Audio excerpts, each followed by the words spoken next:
Capítulo 33. Que dizer da Bíblia? Você pode não acreditar, mas este foi o capítulo mais difícil que tive de iniciar.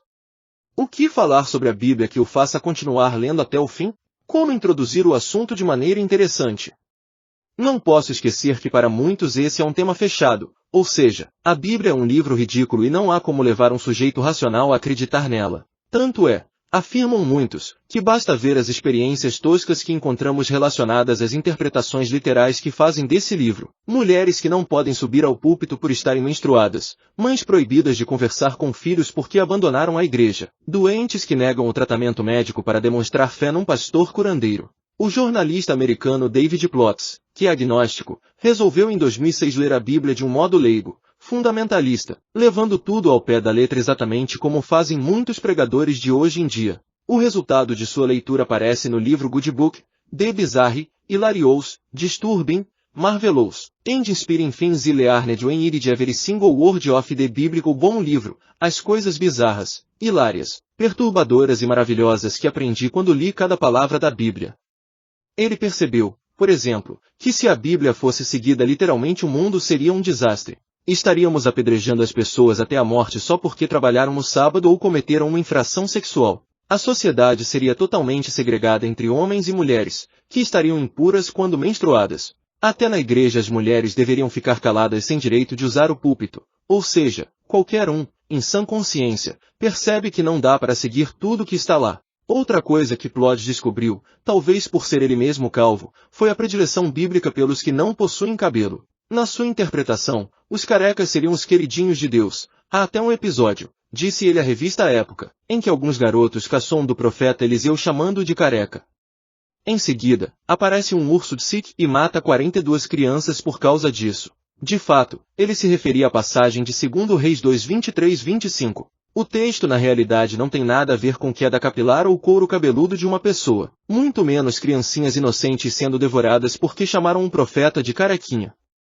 Antes de mais nada, entenda que a tradução criancinhas é sem sentido. O hebraico diz que Elias era perseguido por um grupo de Ner em Ketanim, expressão hebraica que seria mais bem invertida por jovens insignificantes, ou seja, quem o perseguiu era um grupo de delinquentes juvenis ou adolescentes, mas não crianças. O fato de haver dezenas deles e saírem da cidade ao encalço do profeta, que estava seguindo viagem para Betel, indica que se tratava de uma gangue de marginais enviada por algum inimigo do homem de Deus. Além disso, a alcunha de calvo tinha um sentido adicional de enlutado, deprimido, amaldiçoado por Deus.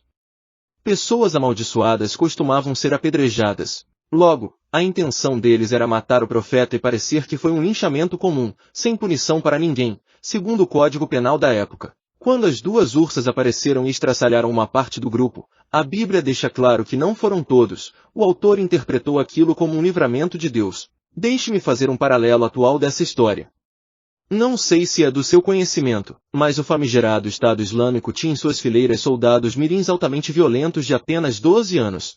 Certo refém, que iria ser morto, teve a mesma impressão de livramento divino descrito pelo profeta, quando, no momento de sua execução, viu surgir no horizonte um destacamento militar oponente que metralhou os terroristas e libertou os prisioneiros. Alguém lendo isso a posteriori pode entender que se tratou de um massacre de garotinhos muçulmanos de 12 anos, quando a coisa não foi bem assim. Lembre-se, antes de tudo, de que na maioria das vezes a linguagem de um texto oriental como a Bíblia reforça uma descrição violenta como uma espécie de compensação antropológica e histórica para pessoas simples, indefesas e destituídas de recursos, que depositam no Deus poderoso a sua garantia de vida. É um estilo literário que muitos não levam em conta na hora de ler o texto. Contudo, isso não invalida a observação de Plotz. Acho que entendi o ponto dele. Nem todos os leitores têm acesso a ferramentas hermenêuticas que os teólogos por formação manuseiam com mais naturalidade. Eles não conhecem grego, hebraico, muito menos os contextos originais para uma leitura mais parcimoniosa do texto. Assim, o que ele fez foi um laboratório de como pessoas leigas como ele podem ler a Bíblia e tirar conclusões estapafúrdias e sem sentido. Contudo, longe do que muitos poderiam concluir, Plotz não achou desnecessária a leitura bíblica, pelo contrário. Para ele não ler a Bíblia é tornar-se voluntariamente cego. Não acho possível ser uma pessoa verdadeiramente educada sem ter lido a Bíblia. Ela é a fonte original para muitos aspectos de nossa civilização e nossa cultura. Há milhares de palavras e frases que estão na Bíblia que usamos atualmente. Algumas leis básicas, como o direito de proteger a propriedade e a forma de tratar as outras pessoas, também estão lá. Hoje em dia, a Bíblia ainda é usada na política, como forma de justificar ataques a adversários e grupos específicos, como os homossexuais. Não ler a Bíblia é quase como ser cego. Você fica ignorante sobre como sua civilização se tornou o que é. É como para os americanos não ter lido Shakespeare ou a Constituição. Sei que, por ser um livro religioso, não será ensinado nas escolas, mas as pessoas teriam uma visão melhor do mundo se fossem incentivadas a ler os livros que estão na base da criação de suas civilizações.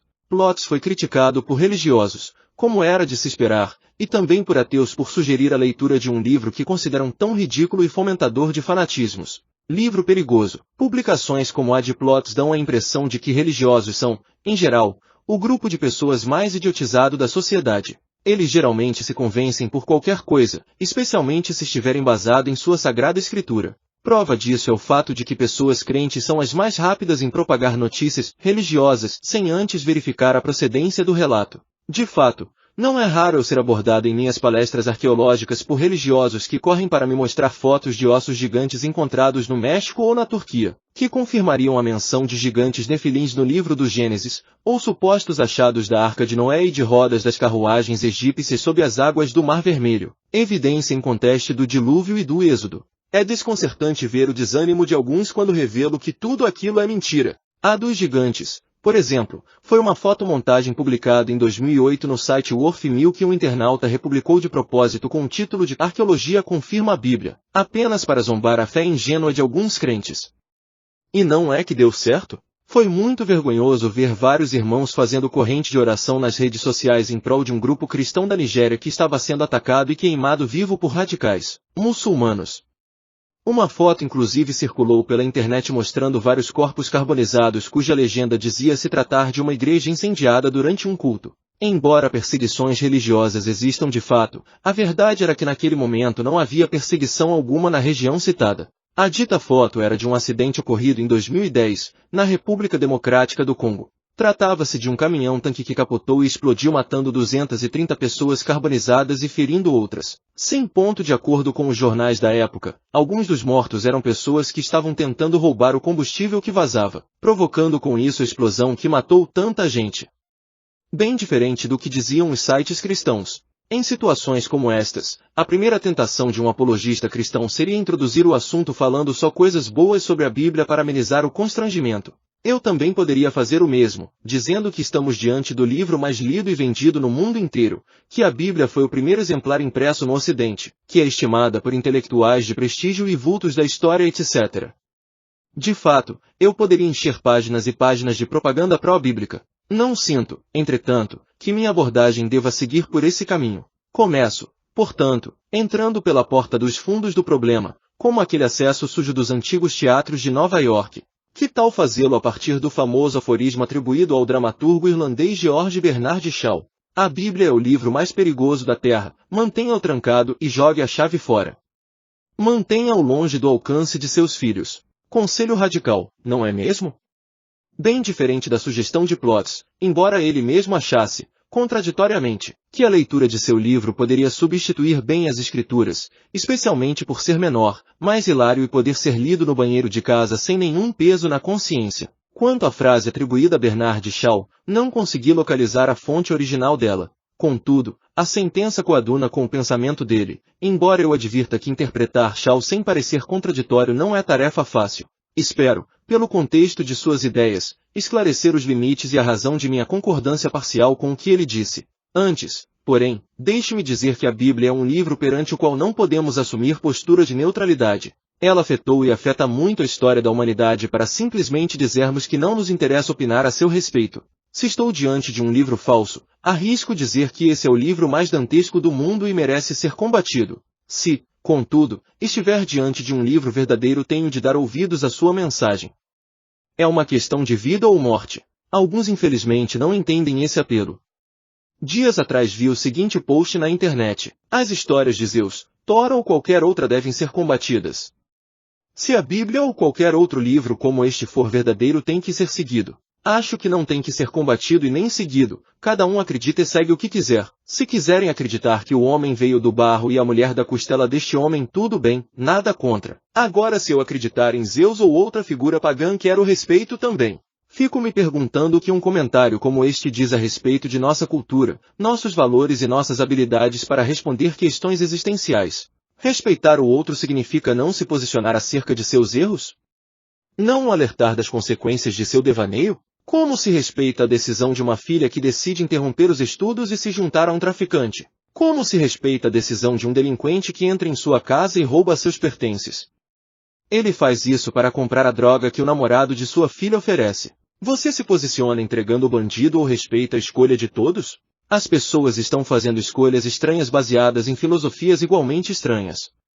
Tragicamente, em nome do respeito, nada mais pode ser dito ou combatido. Convidar alguém para mudar de vida é proselitismo, é invadir sua privacidade. Deixe cada um como quiser. Contudo, se você não se posiciona por nada, poderá cair por qualquer coisa. Fazer ouvido mouco diante de uma mensagem como a da Bíblia, caso seja verdadeira, é algo tão estúpido quanto morar numa rota de tsunamis e não sair de casa apesar do alerta dos bombeiros de que uma enorme onda se aproxima. Por outro lado, se sua mensagem for falsa, é imoral não comunicar às pessoas o terrível engodo. Em ambos os casos estou diante de uma atitude moral ou de bom senso, mas nunca de neutralidade.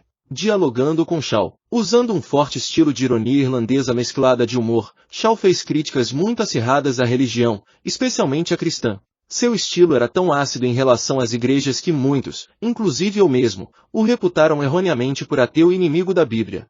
Sei que ele escreveu certa vez, tenho lido muita poesia, mas apenas um poeta foi sagrado para mim, Shelley. Como ele, eu também sou um socialista, ateu e vegetariano. Tal declaração definiria sua descrença, certo? Nem tanto.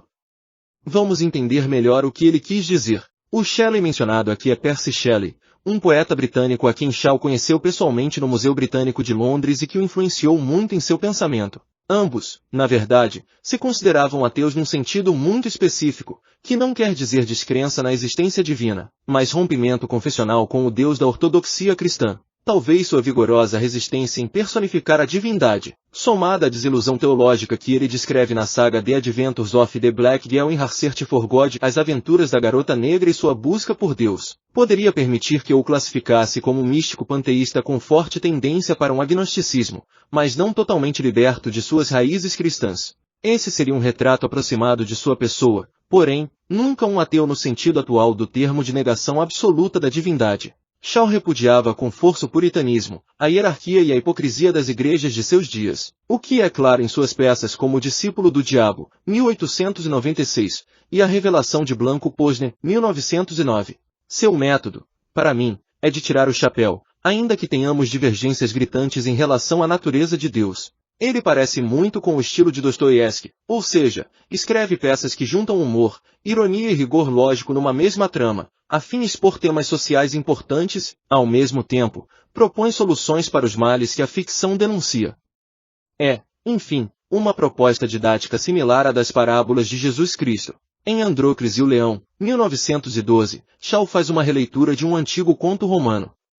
Ali expõe o que considera as motivações religiosas e espirituais do homem. Já no prefácio ele deixa claro que governar sem religião é tarefa impossível, embora, a rigor, sua proposta de religião do futuro nada teria a ver com o sistema eclesiástico a que estava acostumado. O difícil é interpretar até que ponto ele realmente rompeu com o cristianismo de seu tempo, pois ele não parece aqui perder completamente sua fé na relevância da Bíblia Sagrada. Porém, em A Garota Negra, 1932, o epílogo parece ser escrito por alguém que considera até os evangelhos algo obsoleto, para não dizer perigoso. Talvez seja aí que entre o contexto da citação enunciada, a Bíblia é um livro perigoso.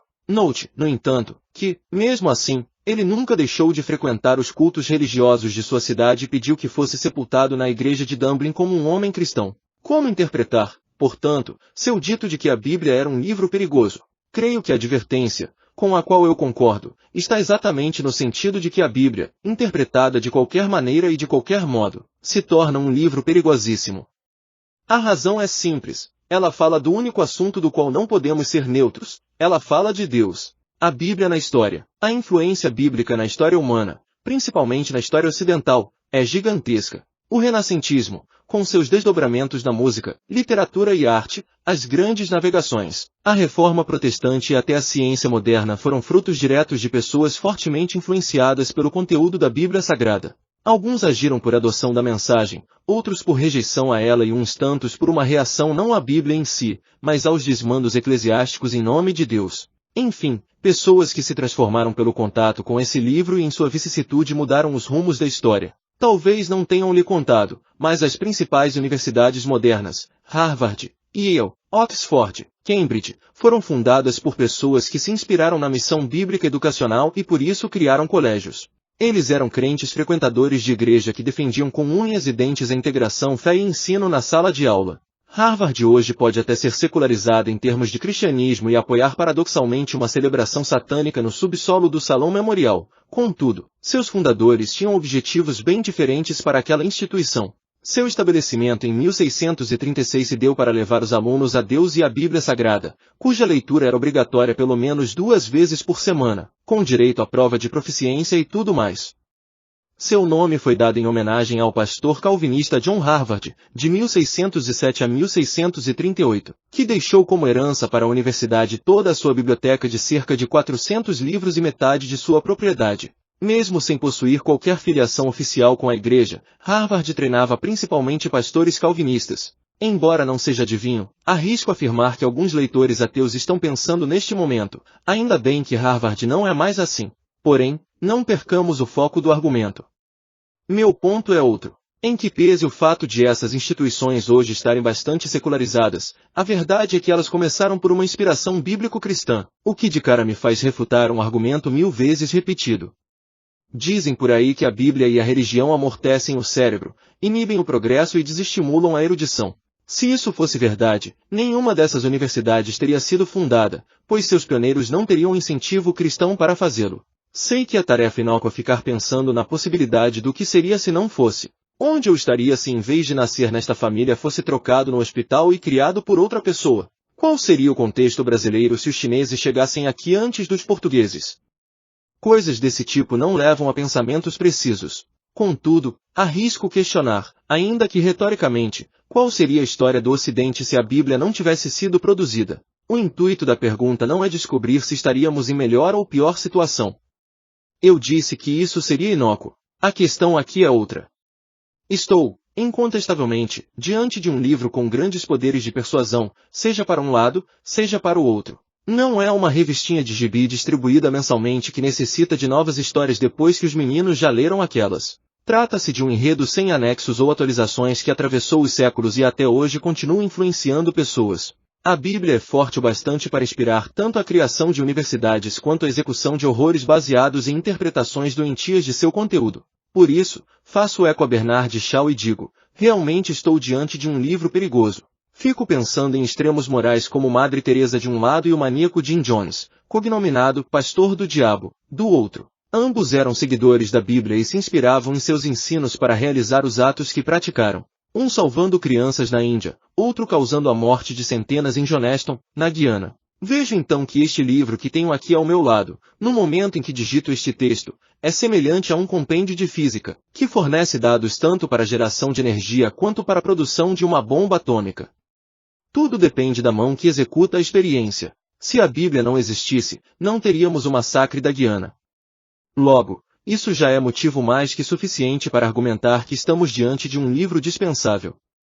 Será? Isso é o mesmo que dizer que se Einstein e os físicos não existissem não haveria bomba de Nagasaki e Hiroshima. Mas também não teríamos os avanços atuais da radioterapia, os exames por tomografia, a energia gerada sem consumo de fósseis etc. Voltaríamos, enfim, para a Idade Média. Não quero induzi-lo a dizer que o mundo seria pior sem a Bíblia assim como estaríamos atrasados sem a energia nuclear. Ainda que eu admita pensar assim, com os argumentos até agora levantados não posso fazer esse tipo de analogia.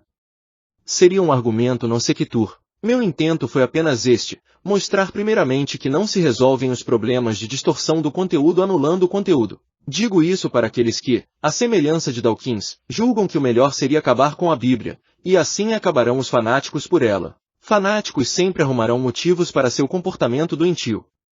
Se não for o elemento X, será o elemento Y. Em segundo lugar, enfatizo que a Bíblia não é um livro qualquer. Você pode odiá-la, desprezá-la, fazer piadinhas a seu respeito, mas a história desse livro é maior que a sua e a minha experiência de vida. Sua influência para o bem ou para o mal não é de pouca conta e, creio, até os ateus mais acirrados poderão concordar comigo. Por que um livro? Os autores bíblicos fazem afirmações muito audaciosas de sua composição literária. Eles afirmam que aquilo que escrevem são palavras de Deus para a humanidade, 2 Timóteo 3,16, 2 Pedro 1:20 e 21. Isso é tão sério que só posso atribuir sua fala a 4 opções: ingenuidade, engano, inspiração ou histerismo. Por eliminação, descarto a ingenuidade com base não somente na erudição de homens como Paulo, Salomão e Lucas, erudição reconhecida até por acadêmicos não religiosos, mas também no fato de que o modo como escrevem não se caracteriza como uma literatura simplória. Para ser engano, parecem sinceras demais as afirmações que fazem ao ponto de não ganharem nada com aquilo e sofrerem, grande parte deles, o martírio e a humilhação. Sobra então a inspiração e o histerismo.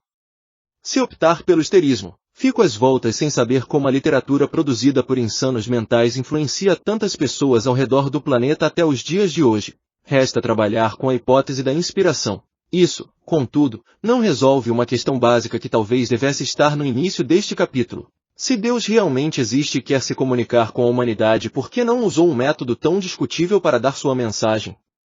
Por que através de um livro? Não seria mais inteligente ou óbvio se ele o fizesse manifestando-se soberano no céu com poder e grande glória? Até Richard Dawkins creria nele. Não estou seguro de que este seria o melhor caminho. E já que mencionamos Dawkins, veja o que ele mesmo respondeu num debate público com George Pell, mediado por Tony Jones, quando lhe perguntaram o que seria necessário para que mudasse de opinião e se rendesse a Deus.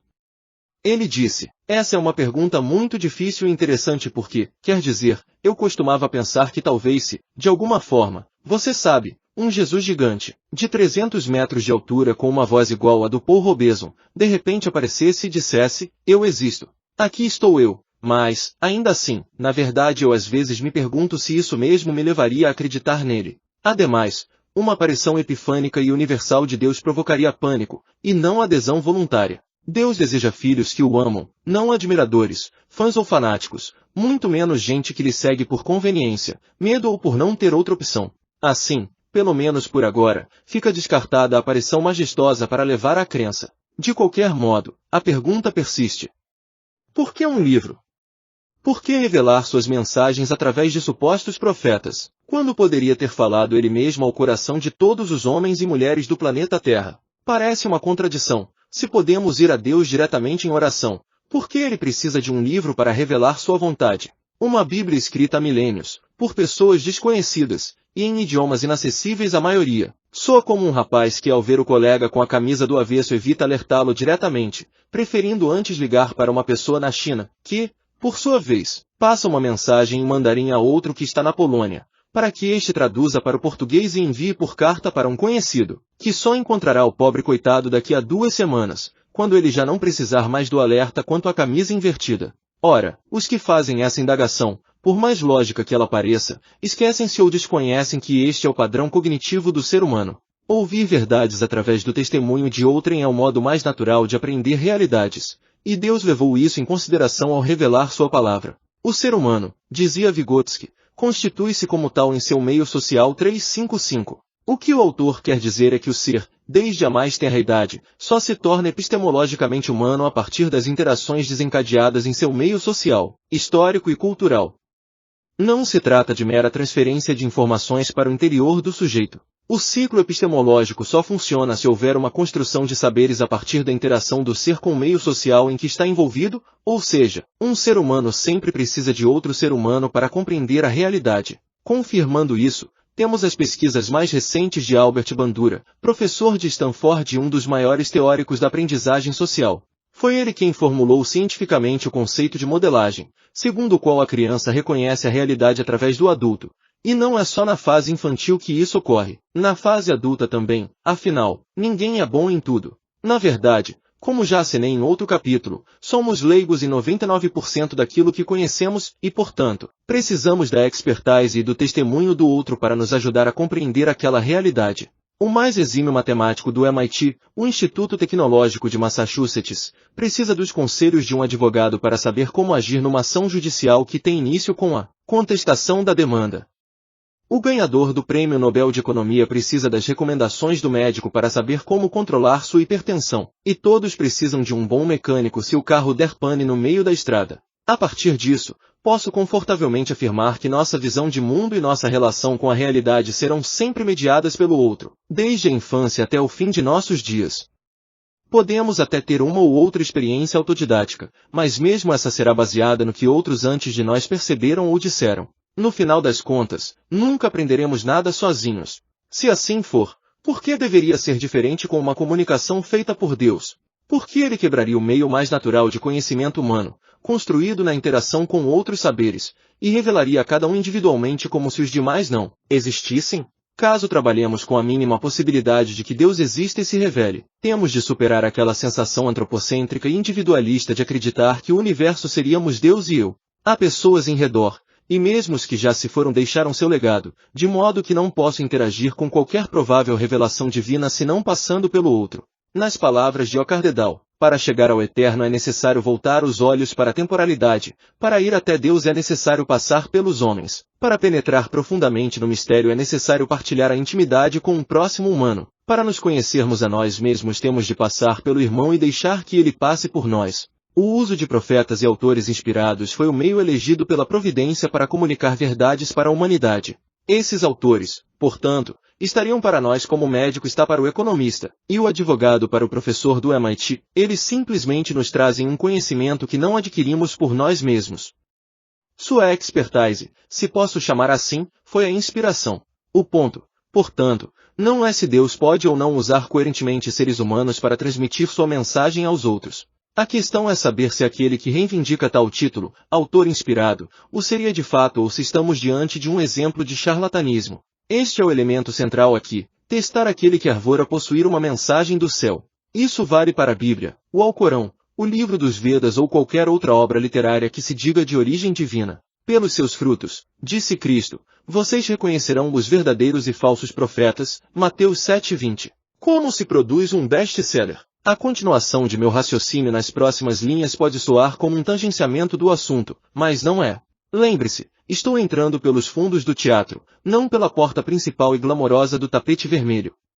Quero conhecer a Bíblia pelos bastidores de sua história. Sendo assim, considerando que estou diante do livro que mais se vende no planeta, me pergunto, qual o segredo dela? O que há dentro dessas páginas que gera tantas reimpressões, traduções e paráfrases, mas nenhuma reedição ou atualização de conteúdo? Para que você entenda o que quero dizer com o livro que mais se vende, deixe-me apresentar alguns dados. Embora seja impossível obter números exatos, uma pesquisa realizada pela Sociedade Bíblica e validada pelo Guinness estima que cerca de 2,5 bilhões de Bíblias foram impressas, desde 1815 até 1975, porém estimativas mais recentes falam de um número superior a 5 bilhões de cópias. Considerando ainda dados publicados pela revista The Economist pode se atualizar para mais de 6 bilhões. O segundo livro no ranking de distribuição seria o chamado Citações dos Escritos de Mao Zedong, Tse-tung, que se tornou leitura obrigatória na China desde 1966 até 1971. Os cidadãos eram obrigados pelo ditador a lê-lo, e em alguns casos carregá-lo e memorizá-lo. Quem descumprisse a ordem seria severamente punido, por isso milhões de cópias foram produzidas pelas gráficas do país. Mesmo assim, o cognominado Livro Vermelho Chinês só alcançou 800 milhões de cópias, ou seja, 1/8 da tiragem da Bíblia, cuja leitura jamais foi obrigatória em nenhum país cristão. O livro de Mao, relembro, é o que estaria em segundo lugar no ranking. Falando especificamente de nosso país, somente em 2015 a Sociedade Bíblica do Brasil, SBB, distribuiu 7.622.674 de Bíblias. O número representa um aumento de 0,13% em relação ao ano anterior. Esse número é apenas uma fração dos mais de 100 milhões de Bíblias vendidas ou distribuídas anualmente no mundo inteiro. No quesito tradução, os últimos dados informam que a Bíblia já estaria traduzida no todo ou em parte para 2.426 línguas e dialetos, cobrindo assim 95% da população mundial. Isso foram os 550 projetos de tradução em andamento. Estima-se que somente em Braille a Bíblia já esteja completamente traduzida para 30 diferentes idiomas. Números como este fazem da Bíblia o maior best-seller de todos os tempos e que continua disparado na dianteira todos os anos, deixando bem para trás títulos como Harry Potter, Crepúsculo, A Cabana e outros. Agora vem o irônico paradoxo. Você sabe como se produz um bom livro com potencialidade de virar best-seller? Vou deixar a resposta com um especialista na área, o premiado editor João Scortexi. Veja como ele explica o processo de avaliação para se publicar um livro. Primeiro fazemos uma entrevista com o autor para analisar se ele tem potencial para vender muito ou pouco. Posteriormente analisado o tamanho da família e da empresa onde trabalha, se conhece bastante gente, se tem convívio social, cidade onde mora e se tem vida escolar. Todas estas características podem determinar se a venda será grande. A Bíblia, definitivamente, não se enquadra nestes quesitos. Obra-prima ou rascunho? No exato momento em que redijo este capítulo, os meios de comunicação estão anunciando o ganhador do Prêmio Nobel de Literatura de 2017. Foi o escritor Kazuo Ishiguro, de 62 anos, nascido em Nagasaki, no Japão, mas que se mudou para a Inglaterra aos 5 anos de idade, vivendo até hoje naquele país. Ao ver a reportagem, fiquei me perguntando que qualificações um escritor deveria ter para alcançar o Prêmio Nobel de Literatura. A academia apontou várias características técnicas de Ishiguro e simplesmente não pude identificar nenhuma delas que se encaixe com o modo como a Bíblia foi produzida. Pelos parâmetros da academia, posso dizer que a Bíblia é, de fato, um best-seller inconteste. Melhor produção literária? Não, nem de perto. Ela levou tempo demais para ser terminada, é extremamente inconsistente em termos de estilo redacional e muito variada em termos de qualidade, o que não é surpresa, considerando que foi escrita por mais de 40 autores, a maioria dos quais nunca se conheceu pessoalmente. Emily Elizabeth Dickinson, de 1830 a 1886, foi uma brilhante poetisa americana que viveu em Amherst, Massachusetts. Ela está para a literatura americana como Fernando Pessoa está para os portugueses e Carlos Drummond de Andrade para os brasileiros. No início de sua carreira, era uma mulher crente, depois nem tanto. Apaixonada pelos escritos de Shakespeare, a partir dos quais ela avaliava os demais autores, sua opinião literária sobre a Bíblia era desconcertante. A Bíblia é um antigo volume, escrito por homens desbotados sugestionados por santos espectros. Ela criticava a Bíblia dizendo que se o livro santo fosse escrito não em sermões condenatórios, mas com a elegância e gentileza dos escritos de Orfeu, teria mais adeptos. Dickinson não estava sozinha em sua percepção. Séculos antes dela, Agostinho de Hipona, que se tornou um dos mais influentes teólogos do catolicismo, admitiu que em sua vida de intelectual e boêmio teve dificuldades de acreditar qualquer valor à Bíblia, justamente por sua inferioridade literária quando comparada aos escritos de Cícero e da filosofia grega. Para não ficar apenas com a opinião dos que já se foram, deixe-me dizer para você que eu também reconheço essa fragilidade literária nas escrituras sagradas. É claro que se eu avaliar seu conteúdo dentro da ótica da poesia do Antigo Oriente Médio, comparada à literatura sumeriana, hitita ou acadiana, verei uma bela composição poética em livros como Gênesis e Cantares. No caso do Novo Testamento, o texto do amor de 1 Coríntios 13 é espetacular. Contudo, como estou analisando o conjunto completo, e não somente uma parte dele, devo empregar o mesmo critério avaliativo que um editor usaria para aprovar ou não um manuscrito enviado para análise. Ou seja, não posso aprovar um livro que tem 6 capítulos bons e 4 ruins, a menos que os ruins sejam melhorados e corrigidos por um bom editor de texto. Considerando, porém, que a Bíblia não parece ter sido corrigida nem melhorada, posso dizer que tenho em mãos um livro mal rascunhado que certamente seria reprovado para publicação. Deixe-me explicar o porquê de minha conclusão. O estilo redacional de algumas partes do Novo Testamento, especialmente o Apocalipse, é tão deficiente do ponto de vista gramatical que dificilmente um aluno do Enem receberia uma boa nota escrevendo daquele jeito. Os motivos de tantas imprecisões gramaticais é tema controverso entre os especialistas. Há os que dizem se tratar de solecismos, idiosincrasia redacional, hebraísmos naturais ou uso do grego como segunda língua. Não obstante as diferentes opiniões, todos reconhecem as dificuldades estilísticas do texto grego do Novo Testamento. Esse debate, aliás, vem de longe, desde a produção das principais gramáticas gregas do Novo Testamento publicadas por eruditos como Deisman, De Bruner, Funkes, Robertson, Moule e outros. Há quem sustente que o Novo Testamento foi escrito numa linguagem de rua, o que, apesar do exagero, se sustenta se aplicado a algumas porções do texto. É um consenso que o grego usado na Bíblia é a forma comum ou vulgar do idioma helênico chamada koiné, ou seja, não se trata do grego clássico, é um estilo redigido sem muita sofisticação. Chego a dizer que, embora a inspiração divina não demande a obrigação de produzir um opus magnum da literatura humana, a redação do Novo Testamento chegava a ser ofensiva às pessoas cultas dos tempos greco-romanos, tanto é que, ao ler a acusação dos intelectuais romanos contra a fé cristã, o resumo da ópera seria que apenas pessoas já convertidas ao cristianismo se impressionariam com o conteúdo literário do Novo Testamento.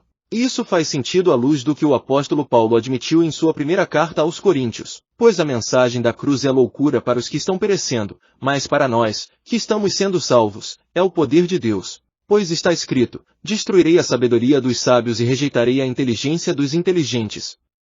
Onde está o sábio? Onde está o erudito?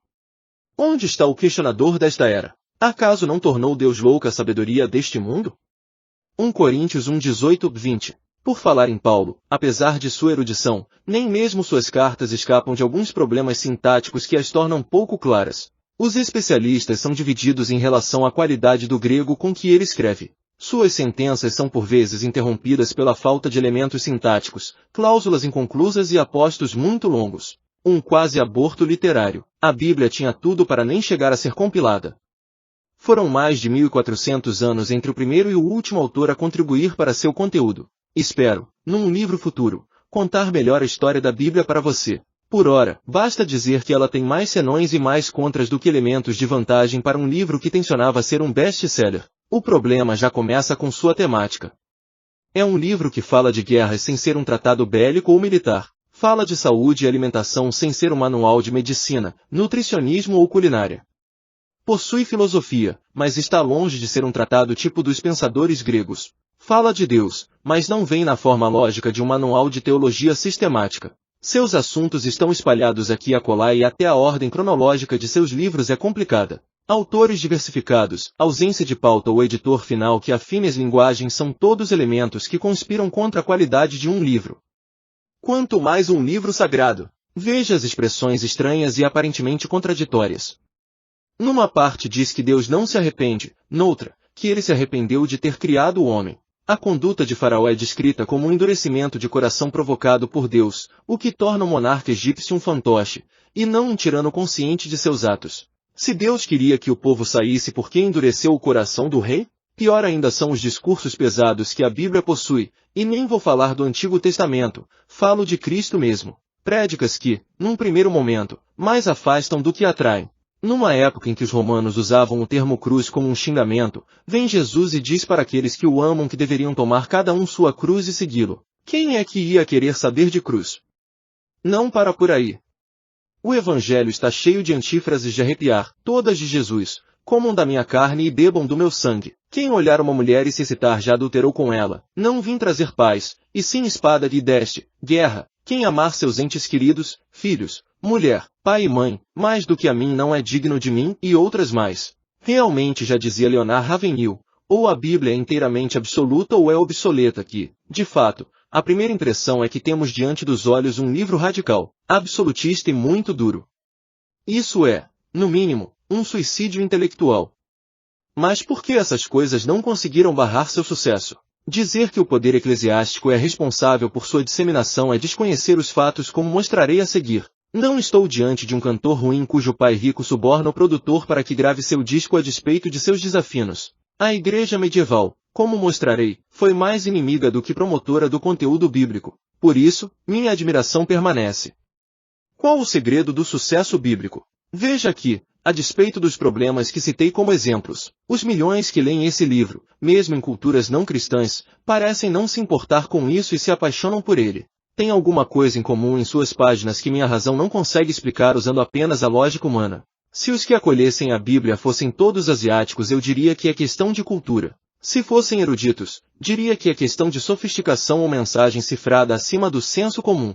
Se fossem semi-analfabetos, poderia dizer que é porque são pobres de raciocínio que aceitam qualquer coisa. O problema, no entanto, é que o contingente de crentes na Bíblia é diverso demais para dizer que se trata de um livro setorizado. Desde caboclos em choupanas até cientistas e filósofos, ricos e pobres, adultos e crianças, são muitos os grupos que se sentem atraídos por esse livro. Não se pode dizer que é uma imposição religiosa, pois há inúmeros relatos de pessoas que se apaixonaram por ele onde não havia nenhum missionário sequer. Existem inclusive aqueles que, mesmo odiando o sistema religioso, se dizem adeptos desse livro inspirado. Tais fenômenos são, no mínimo, intrigantes. Nem clássico nem best-seller. Seria a Bíblia um best-seller? Por tudo que escrevi anteriormente, a resposta óbvia parece ser um sonoro não. Porém, veja a definição mais simples de best-seller. Significa mais vendido, em inglês. É um livro considerado extremamente popular entre os leitores, além de ser incluído na lista dos mais vendidos no mercado editorial. Best-sellers são normalmente considerados literatura de massa, ou seja, para um público chamado pelos críticos de semicultos. Ora, com esta definição na mesa, as coisas começam a ficar um pouco mais complicadas, pois se não posso classificar a Bíblia como best-seller, o que faço com os 6 bilhões de exemplares vendidos ou distribuídos? Não é exatamente isso que caracteriza um best-seller, vendagem e distribuição? O contraditório aqui, espero estar sendo claro em meu raciocínio, não é negar que a produção caseira se tornou campeã disparada de bilheteria. É explicar como isso pode ter acontecido se ela não contou com o rigor e financiamento de uma produção de Hollywood. Veja, não se trata de dizer que a Bíblia está pau a pau com os livros mais vendidos, ela está disparadamente no isolado primeiro lugar. Se a produção literária fosse comparada a uma corrida de cavalos, a Bíblia, por sua forma de produção, seria um pangaré velho que mal sairia da baia. Porém, estranhamente se tornou o cavalo mais rápido alcançando uma velocidade que nenhum outro pode alcançar. Se a corrida fosse mais longa que o trajeto de um hipódromo, quem sabe saindo de Porto Alegre para São Paulo, a Bíblia já estaria passando pela marginal do Tietê enquanto os demais cavalos ainda estariam cruzando a divisa com Santa Catarina. O assunto se torna ainda mais relevante se a pergunta for direcionada ao tema dos clássicos. Como você sabe, um clássico é algo distinto e ao mesmo tempo superior ao best-seller no sentido de que o segundo pode até vender muito mais que o primeiro. Porém, não perdura tanto tempo na cultura de um povo. É imprescindível que um erudito conheça pelo menos os principais clássicos da humanidade. Ler seu conteúdo é outra história. Tanto é que Mark Twain ironizou dizendo que o clássico é uma obra que todos gostariam de ter lido, mas ninguém quer ter o trabalho de ler. Ironias à parte, o que caracterizaria um clássico? De acordo com os especialistas em literatura, o clássico seria uma peça literária que pelo senso comum é reconhecida como possuindo um status superior na história da literatura. Seu autor também deve possuir semelhante status. Que livros, portanto, eu poderia encontrar numa lista oficial de clássicos da humanidade? Bem, este é um daqueles temas que se você perguntar a 10 especialistas obterá 11 respostas. Contudo, existe consenso pelo menos em alguns pontos. 1. Definição. Classicus, adjetivo latino que significa pertencente à elite dos cidadãos. Por extensão, superior autoritativo, perfeito. No início aplicava-se apenas ao mundo ocidental, cânon greco-romano de Alexandria depois aplicou-se à literatura do mundo inteiro. 2. Perpassa através do tempo, não há clássicos instantâneos ou temporários. 3. Tem um apelo estético e uma mensagem significante. Deve ser escrito com elegância até se for de escrever sem de violência. 4. Tem de chamar a atenção dos intelectuais antes de chamar a atenção do povo. 5. Tem de ter uma história ou enredo cativante. 6. Não pode ser escrito de maneira gramaticalmente pobre. Novamente, a Bíblia não se encaixa nos detalhes desse cânone literário. Isso fica ainda mais claro a partir da definição latina de Aulus Gellius, escritor romano do segundo século. Ele disse, classico scriptor, não proletarius, um escritor clássico não pode ser um proletário. Para que você saiba, em Roma o cidadão pobre só era útil pelos filhos que procriava. Ora, se essa é a característica de um autor clássico, o que faço com Pedro, João, Amós e outros autores bíblicos pertencentes às baixas camadas sociais de seu tempo? Mas a Bíblia permanece e o tempo não apaga sua história. Continua tão influente hoje como foi no passado. Logo, é um clássico que não tem características de clássico. Como pode ser? Alguém, tentando responder a essa minha afirmação, publicou o seguinte na internet. A Bíblia não pode ser comparada a um clássico de literatura, pois foi criada com finalidade política de dominação, e não é avaliada por seus valores literários, mas pelo terror que infunde a seus leitores, que a ouvem desde o nascimento, enquanto ainda não têm discernimento, e fica arraigada no subconsciente, sendo muito difícil remover seu condicionamento, que é reforçado o tempo todo, por todos os meios de comunicação. A afirmação feita não poderia ser mais inconsistente. Primeiro porque o autor da sentença certamente desconhece a crítica moderna, especialmente pós-colonialista, que se faz sobre a política de dominação eurocêntrica que permeia as noções de linguagem e literatura de muitos clássicos do Ocidente. Ele certamente não teria dito isso se tivesse lido o excelente tratado The Empire Writes Back, Theory and Practice in Post-Colonial Literatures. O Império escreve por detrás, Teoria e Prática na Literatura Pós-Colonial, publicado por Bill Ashcroft, Garrett Griffiths e Ellen Tiffin. É ingenuidade pura imaginar que clássicos foram escritos sem qualquer intenção política ou propagandística. Em segundo lugar, não há base alguma para dizer que a Bíblia é um livro que se impõe pelo terror que infunde em seus leitores desde a pequenez. Se assim fosse, como explicar casos como o da China? Décadas de governo comunista instalaram o ateísmo como filosofia de vida para 90% da população chinesa. Eles, portanto, não seriam classificados como uma geração de crentes dominados pelo terror bíblico, como acenou o internauta em seu comentário. Contudo, após a morte de Mao, em 1976, o interesse do povo chinês pela Bíblia tem sido crescente ano após ano, tanto é que o governo, ainda oficialmente ateu, permitiu a distribuição legal de 50 milhões de Bíblias à população, pois reconheceu que não tinha como interromper o interesse do povo por aquele livro religioso. Existem, inclusive, sociólogos como Feng Yang, da Purdue University de Indiana, que prevêem um crescimento exponencial de cristãos que fará da China o próximo país com maior número de cristãos em todo o mundo. A teoria da Bíblia como literatura arraigada no subconsciente, sendo portanto difícil remover seu condicionamento, não explica a explosão de conversões em lugares sem tradição cristã. E olha que eu nem mencionei o que ocorre na Rússia e em Cuba. Novamente insisto na pergunta: o que tem neste livro que atrai tanta gente? Livro imposto? Dizer que a Bíblia permanece porque foi imposta às massas é outra acusação que não faz o menor sentido. O poder literário como ferramenta déspota, dominadora de povos subalternos, diaspóricos e seus impactos nas subjetividades das minorias, especialmente povos com passado colonial, já foi vastamente discutido por autores como Faba, Mignolo, Walcott e Foucault. A Bíblia não se encaixa neste cenário. Existe uma suspeita pós-moderna que, se levada ao extremo, pode cair no erro da generalização apressada, que é um tipo de falácia. Para alguns críticos da Bíblia, toda tentativa de se atribuir às palavras um significado objetivo especial implica usar a força e declarar poder sobre outros. Isso é um exagero argumentativo. Veja, o próprio Michel Foucault, reconhecendo o status marginalizado do cristianismo primitivo, descreveu as estratégias discursivas dos apóstolos como reguladoras da relação de poder. Contudo, eram distintas daquele domínio totalitário, militar, político e econômico, que, aliás, era ali inalcançável.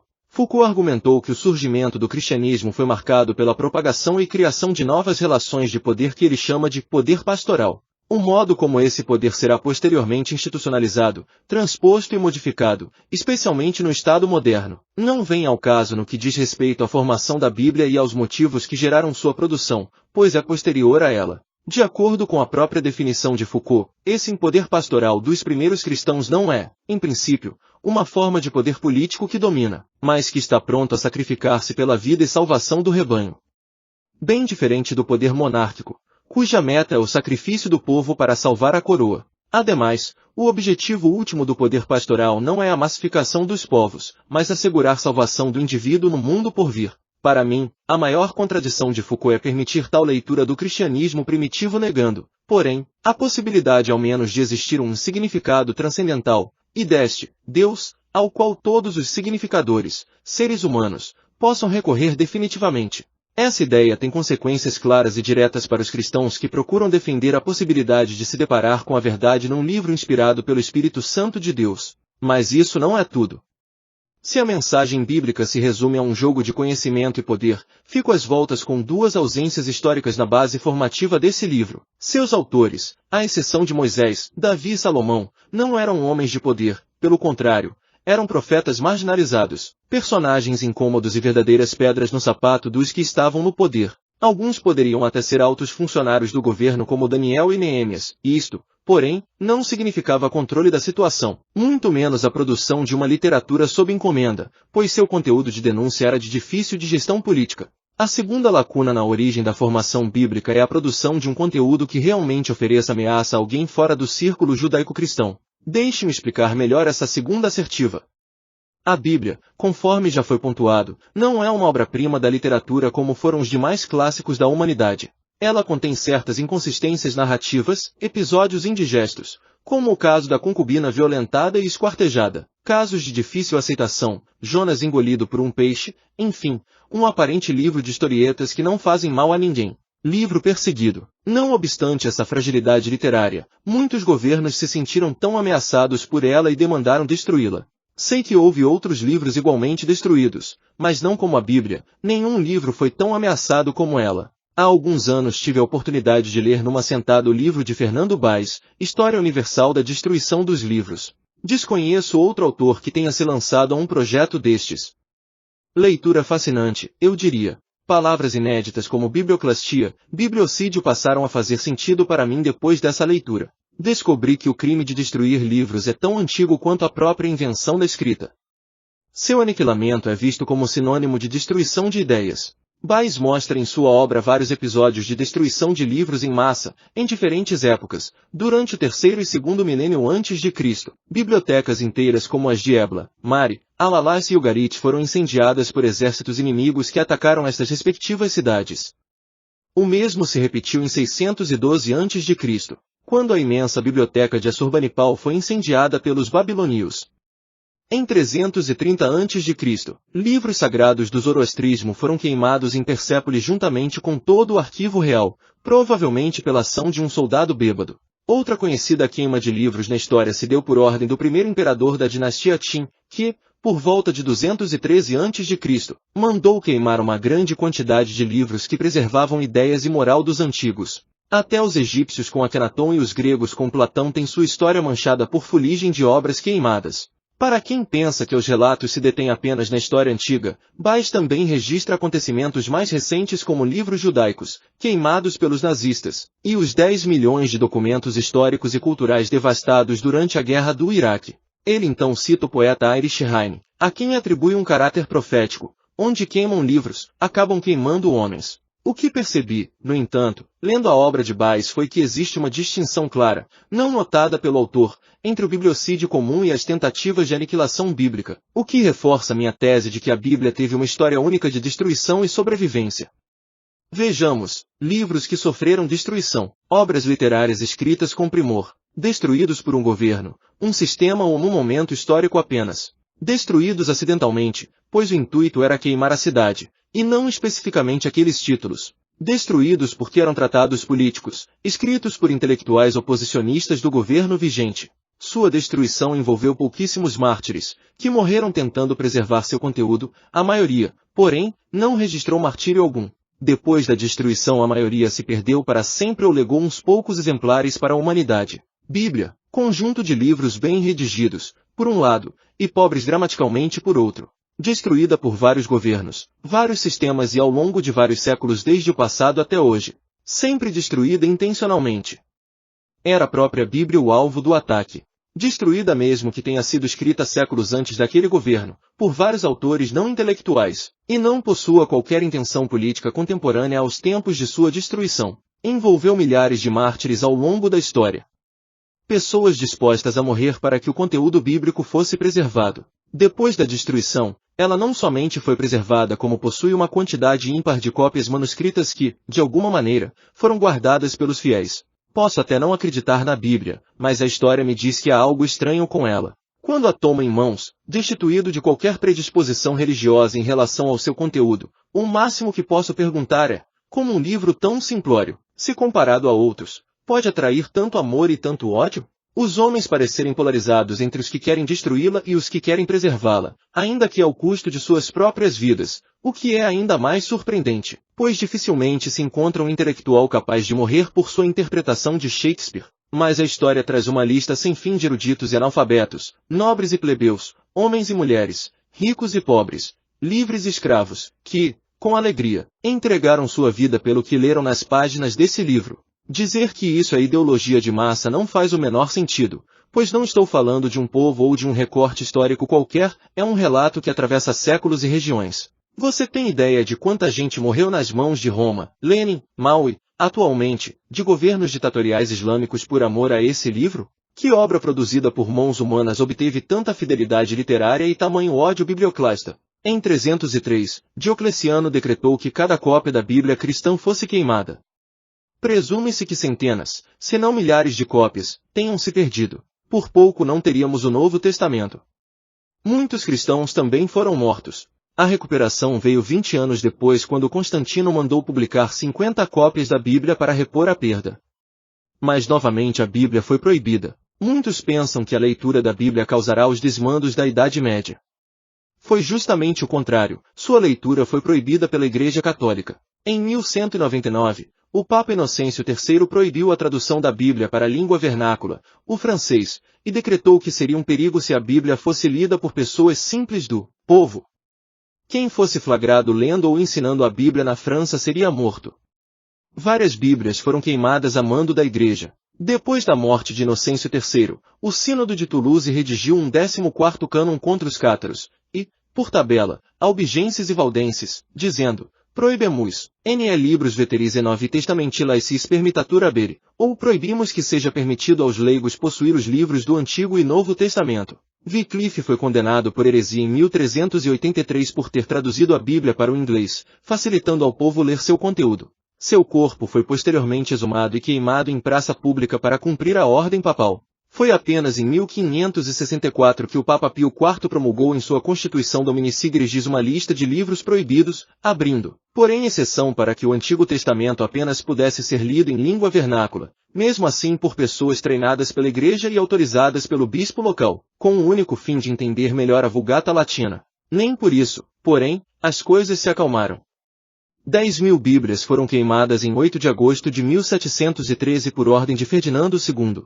O Papa Clemente II condenou a leitura da Bíblia e o Papa Gregório considerou as sociedades bíblicas um crime contra Deus e o cristianismo. Pelo visto, nem a Igreja queria que a Bíblia fosse lida pelo povo. No museu de uma universidade cristã que conheço, existe uma Bíblia que chama a atenção. Ela está datilografada em papel de seda muito fino e costurada à mão.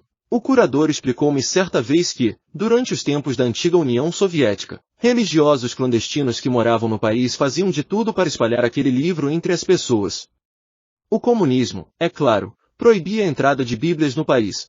Então o jeito era datilografar bem devagar páginas da Bíblia em papel de seda e carbono, a fim de fazer algumas cópias, usando uma lanterna e um cobertor sobre a cabeça a fim de não chamar a atenção dos vizinhos, que poderiam denunciar aquele crime.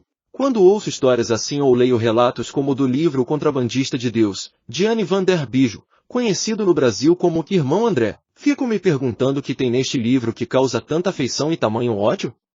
Certamente não é uma mensagem qualquer, tem alguma coisa especial ali. Preservação única. Com toda essa lista de destruições em massa, era de se esperar que a Bíblia hoje fosse, quando muito, uma nota mencionada por um escritor da antiguidade. Um livro há muito perdido como milhares de outros dos quais só sabemos o título.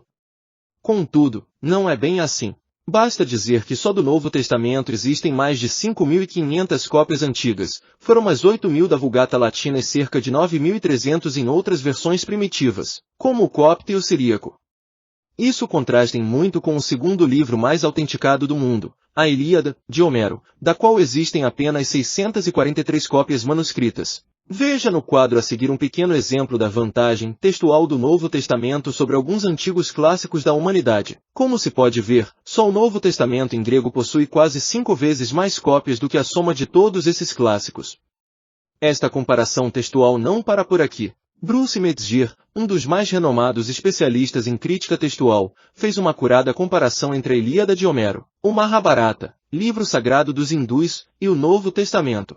Sua conclusão foi que das quase 20.000 linhas que compõem o Novo Testamento, apenas 40 permanecem dúbias quanto ao seu original, logo, 99,5% do texto é criticamente confiável. Da Ilíada, porém, percebeu-se que das suas 15.600 linhas, 764 eram questionadas pelos especialistas, 19 vezes mais que o montante bíblico. E, finalmente, do Mahabharata, que é 8 vezes maior que a Ilíada, teríamos pelo menos 26.000 linhas cuja originalidade também pode ser posta em dúvida, um número bem maior que o percentual bíblico. Cabe ainda observar que nenhuma dessas disputadas passagens do Novo Testamento apresenta perigo à fé cristã. São cerca de 400 palavras dúbias, como aquelas que aparecem no texto de Apocalipse 22:14, que mencionamos anteriormente. Note-se também que nenhuma doutrina fundamental do cristianismo se assenta sobre passagens cuja leitura é disputada entre os especialistas. A doutrina da Trindade, por exemplo, não se sustenta no texto de 1 João 5 horas e 7 minutos, cuja autenticidade é seriamente questionada pelos especialistas. Existem outros excelentes argumentos a favor da fidedignidade textual da Bíblia, mas não vou reproduzi-los aqui por questões de espaço e por fugir ao objetivo deste livro. Não obstante, vou ainda mostrar uma confirmação a mais da preservação textual da Bíblia, falando desta vez da integridade do Antigo Testamento. Os manuscritos do Mar Morto. Até a descoberta dos manuscritos do Mar Morto, a mais antiga cópia em hebraico que possuíamos do texto completo do Antigo Testamento datava de 1008 d.C. Era o Códice de São Petersburgo, B19, depositado na Biblioteca de Leningrado. Este, por um tempo, foi o mais antigo manuscrito completo do Antigo Testamento com data conhecida. Ele é a base da moderna Bíblia hebraica Stuttgartensia. Estamos falando de 1400 anos após o Antigo Testamento haver sido completado, um hiato deveras complicado para se estabelecer a fidedignidade textual das Escrituras. Havia, é claro, o Papiro Nesh, uma porção hebraica de Deuteronômio 6, 4 e 5, que foi encontrado em 1902 e datado em torno do primeiro século a.C., mas seu conteúdo, como se pode notar, era deveras pequeno para grandes conclusões. Outras cópias que tínhamos eram: Manuscrito Oriental número 4445 do Museu Britânico. Trata-se de uma cópia do Pentateuco, Gênesis 3 Deuteronômio 1:33, cujo texto remonta ao ano 850. Códice dos Profetas Anteriores e Posteriores da Sinagoga Caraíta do Cairo. Foi escrito em Tiberíades em 8 profetas anteriores são Josué, Juízes, Samuel, Reis. Os profetas posteriores são Isaías, Jeremias, Ezequiel, profetas menores. Códice Petropolitano, escrito em 916 ou 930, veio da Crimeia. Contém apenas os profetas posteriores. Biblioteca de Leningrado, Rússia. Códice de Alepo, de cerca de 980, contém todo o texto do Antigo Testamento. Era guardado zelosamente em sinagoga sefárdica de Alepo. Foi contrabandeado em anos recentes da Síria para Israel. Será utilizado como nova Bíblia hebraica, em preparo pela Universidade Hebraica de Jerusalém. Assim, com cópias de manuscritos tão tardias em mãos, os especialistas em teologia bíblica se viam às voltas com o problema de provar que não houve graves alterações anteriores às cópias que possuíamos. Imaginem se algum capítulo houvesse sido deliberadamente acrescentado ou suprimido. Em 1939, Sir Frederick Kenyon, diretor do Museu Britânico, expressou seu pessimismo em dizer que não acreditava na possibilidade de se encontrar sequer um manuscrito do texto hebraico que fosse anterior ao período da formação do texto massorético, copiado provavelmente entre 500 e 1000. A impossibilidade tornou-se miraculosamente possível, num achado bastante providencial. Kenyon viveu o suficiente para poder testemunhá-lo. Tudo aconteceu por volta de 1947 quando, segundo uma das muitas versões, um garotinho beduíno chamado Muhammad Ahmed ou Ahmed, conhecido como The Dib, o lobo, saiu à procura de algumas cabras perdidas e se deparou com uma gruta na região de Qura, que fica próxima ao Mar Morto, no sul da antiga Judéia. Curioso, ele jogou umas pedrinhas dentro da fenda, talvez para verificar se os animais estivessem lá dentro, e o que ouviu foi o barulho de jarros se quebrando. Correndo para o acampamento de sua tribo, os Taamiri, ele chamou um adulto e o levou até o local do achado, na esperança de que se tratasse de um grande tesouro. Juntos eles escalaram a parede, pois a fenda ficava num escorregadio terreno na ponta do platô, e se surpreenderam ao encontrar dentro da gruta grandes jarros de barro com tampa, o que aumentou a ideia de que pudessem conter ouro ou pedras preciosas. Para a frustração deles, no entanto, o que encontraram nos potes eram imensos rolos de manuscritos envoltos em tecido. Alguns dizem que eles venderam os vasos, 7 ao todo, para um comerciante em Belém, que chegou a enfeitar sua loja com os antigos pergaminhos. Outros já afirmam que foi um sapateiro cristão sírio que os comprou, com o fim de usar o couro no remendo de sapatos. Seja como for, ao que parece, alguns membros do grupo perceberam que os manuscritos poderiam ser valiosos para colecionadores e investigaram por conta própria outras cavernas, em busca de novos pergaminhos. Até que, finalmente, foram presos pelo Departamento de Antiguidades da Jordânia, que proibia escavações clandestinas. O Estado de Israel, reconhecido formalmente apenas em 14 de maio de 1948, só ocuparia a Cisjordânia após a Guerra dos 6 Dias, em 1967. Por isso a região ainda estava sob domínio da Jordânia. Com as pistas dadas pelos beduínos e a ajuda dos arqueólogos da École Biblique de Jerusalém, da American School of Oriental Research, hoje Albright Institute of Archaeological Research, e do Archaeological Museum of Palestine, hoje Rockefeller Museum, 11 grutas foram descobertas, pesquisadas e catalogadas como contendo manuscritos antigos. Entre os rolos havia muitas cópias de textos do Antigo Testamento, datadas de aproximadamente 300 anos antes de Cristo 382, o que corresponde a cerca de 1000 anos mais antigas que as cópias massoréticas. Só para lembrar, a cópia massorética incompleta mais antiga de que dispomos data de 850. Quando se comparou, por exemplo, a cópia de Isaías encontrada em Qumran com o texto que hoje possuímos, verificou-se que de fato Deus protegeu a integridade do texto, pois, se houvesse qualquer mudança mais comprometedora, ela estaria evidente. Afinal, o texto corânico foi produzido muito antes, até mesmo, de haver o cristianismo. Na verdade, encontrarão-se, nas grutas, cópias de todos os livros veterotestamentários, menos as do livro de Esther, pois talvez seu estado fragmentário tenha as feito se perder junto com centenas de outros pergaminhos de todos os tamanhos, por terem sido manipulados indevidamente pelos beduínos ou por já estarem deteriorados pela ação do tempo. A Gruta 4 revelou-se a mais importante de todas. Embora nenhum manuscrito completo tenha sido encontrado ali, o relatório oficial supõe que no mínimo uns 15.000 fragmentos foram recolhidos ali 383. Era um verdadeiro quebra-cabeças gigante que montava um total de aproximadamente 584 textos.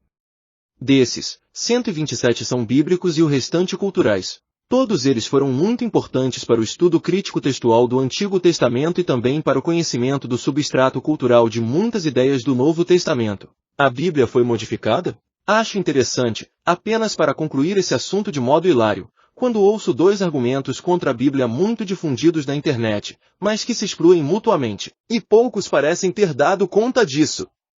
Refiro-me à observação de que a Bíblia contém contradições inconciliáveis, os relatos da ressurreição, por exemplo, seguida da acusação de que o texto não é confiável, pois a Igreja o modificou na Idade Média. Ora, somado à argumentação crítico-textual que apresentei anteriormente em relação ao Antigo e Novo Testamentos, deixe-me dizer que se a Bíblia tivesse sido modificada, como afirmam alguns críticos, para atender aos discursos da Igreja, três coisas teriam acontecido. A. Os manuscritos que possuímos seriam todos destruídos, deixando apenas aqueles que dissessem o que o CLI afirmava. B. A Igreja Católica, soberana da Idade Média, teria todos os seus dogmas claramente retratados na Bíblia Sagrada sem nada que contradissesse ou omitisse seus ensinos. Contudo, não só é notória a ausência de importantes ensinos ali, a ascensão de Maria, orações como Salve Rainha, o Credo Apostólico, como também a presem de textos complexos para a teologia latina, como os que proíbem a confecção de imagens e seu uso para fins litúrgicos.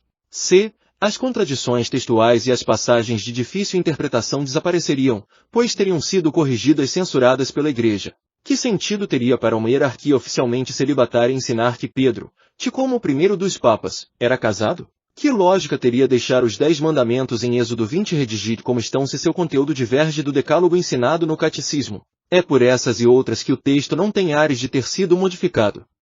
Além do mais, não era objetivo da Igreja usar a Bíblia para referendar seus ensinos. Para isso, ela se valia da autoridade eclesiástica e proibiu o acesso ao Santo Livro. Se seu intuito fosse modificá-lo, não precisaria dirimir sua leitura pelo povo comum, bastaria modificar seu texto e fazer uma bela propaganda do papado. Os monges que copiavam a Bíblia eram geralmente religiosos que viviam na clausura de mosteiros no meio do deserto, alienados praticamente de tudo o que acontecia no mundo exterior, principalmente em Roma. Seu exercício de copista, bem como o dos escribas judeus, foi isento de qualquer compromisso político ou institucional. Foram trabalhos independentes que naturalmente se harmonizaram segundo os críticos em manuscritos antigos. Dizer que é impossível saber o conteúdo original das escrituras é um argumento que não faz o menor sentido.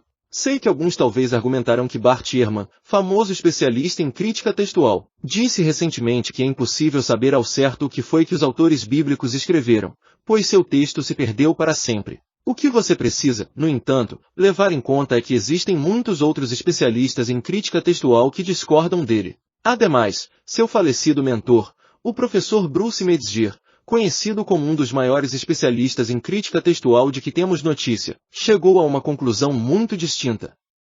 Veja o que Metzger disse num livro publicado em coautoria com o próprio Bart Ehrman em referência às citações em comentários e sermões, produzidos nos primeiros séculos do cristianismo, além da evidência textual derivada dos manuscritos gregos do Novo Testamento e antigas versões. As citações bíblicas são tão vastas que, se todas as demais fontes de conhecimento sobre o texto do Novo Testamento fossem destruídas, sozinhas essas citações seriam suficientes para a reconstituição de praticamente todo o Novo Testamento.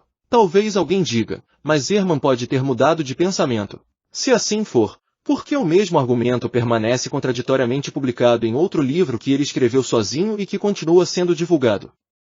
Algo a se pensar. Um livro que transforma. Quero terminar este capítulo como comecei, falando da fragilidade bíblica, ou seja, sua simplicidade literária se comparada a grandes clássicos, seus deslizes gramaticais e tudo mais.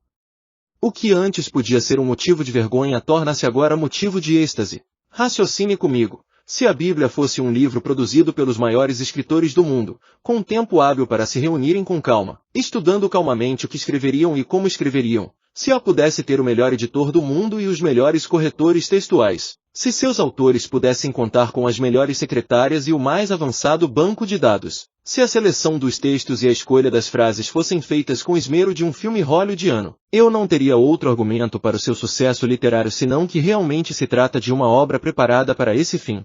Um filme, por exemplo, que custou milhões de dólares para ser rodado e contou com os melhores atores e diretores, não surpreende ninguém ao ser indicado para concorrer ao Oscar. Caso ganhe, será mera consequência natural dos fatos. Fruto da genialidade humana.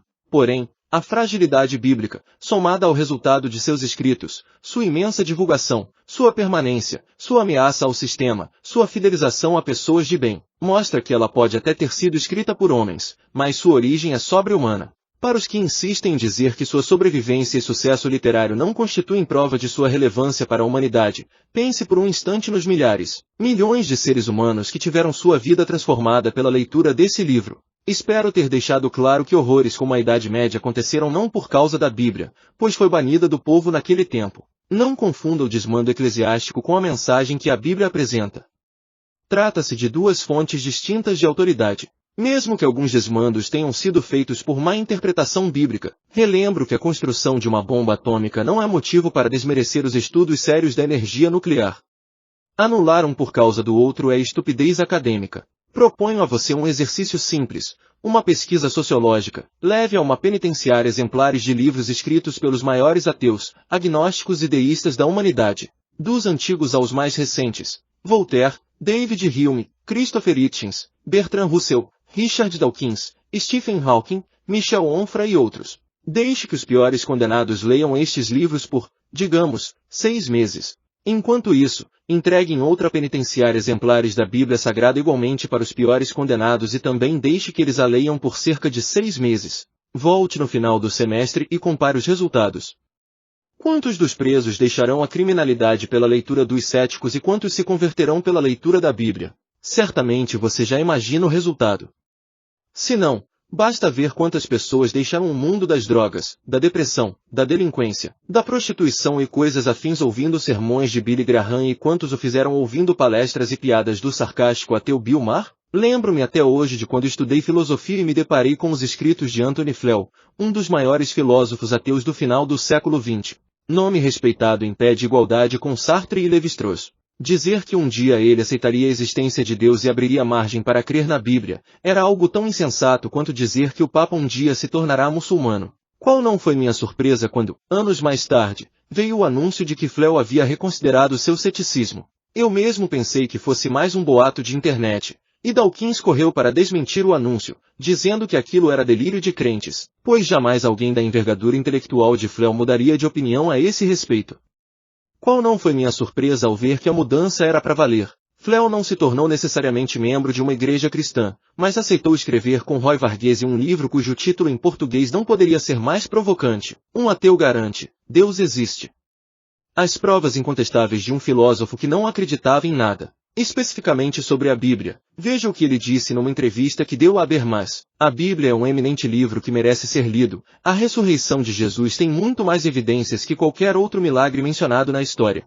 Sinceramente, só posso dizer uma coisa, meu amigo. Se a razão humana era assim tão poderosa como pensavam os iluministas, por que não conseguiram mandar Deus e seu velho livro embora? É claro que estou sendo irônico, mas ironia é uma forma sutil de argumentar que só pessoas inteligentes conseguem perceber. Portanto, se você percebeu a ironia, sinta-se elogiado, você é uma pessoa esperta. Homens como Diderot podem não ter se convencido da fé, mas ficaram sem palavras quando o matemático suíço Leonhard Euler afirmou a Bn sobre n igual x, donc Deus existe.